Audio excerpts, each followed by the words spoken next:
ইছলাম শব্দৰ অৰ্থ হ'ল আল্লাহৰ সম্পূৰ্ণ বশৱৰ্তী হোৱা আৰু তাৰ আদেশ পালন কৰা। ইছলাম শব্দৰ আনটো আক্ষৰিক অৰ্থ হ'ল শান্তি।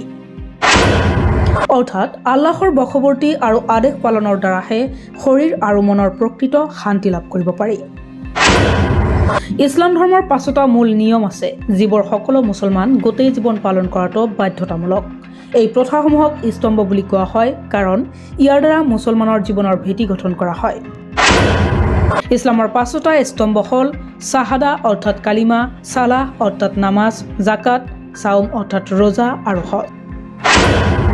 শ্বাহাদা হৈছে ইছলামৰ প্ৰথম স্তম্ভ। শ্বাহাদা হৈছে মুছলমানসকলে কৰা বিশ্বাস আৰু প্ৰতিশ্ৰুতিৰ মৌলিক বক্তব্য।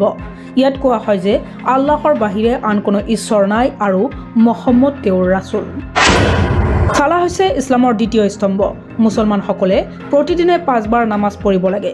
নামাজ গুৰুত্বপূৰ্ণ কাৰণ ইয়াৰ দ্বাৰা মুছলমানসকলে আল্লাহৰ লগত যোগাযোগ কৰিব পাৰে। জাকাত হৈছে ইছলামৰ তৃতীয় স্তম্ভ। জাকাত মানে হ'ল দান বৰঙণি। এজন মুছলমান তাৰ সম্পত্তিৰ নিৰ্দিষ্ট পৰিমাণ এটা দুখীয়াক দান হিচাপে দিয়াটো বাধ্যতামূলক। চাউম অৰ্থাৎ ৰোজা হৈছে ইছলামৰ চতুৰ্থ স্তম্ভ। ইছলামিক কেলেণ্ডাৰৰ 9ম মাহত মুছলমানসকলে ৰোজা ৰাখিব লাগে। হজ হৈছে ইছলামৰ 5ম স্তম্ভ। ই হৈছে মক্কালৈ এটা তীৰ্থযাত্ৰা, যিটো সামৰ্থ্য থকা প্ৰতিজন মুছলমানে তাৰ জীৱনত এবাৰ হ'লেও ল'ব লাগে। শান্তি ইছলামৰ এক গুৰুত্বপূৰ্ণ দিশ আৰু সেয়ে মুছলমানসকলে সকলো সমস্যা শান্তিপূৰ্ণভাৱে সমাধান কৰিব লাগে। News desk and time.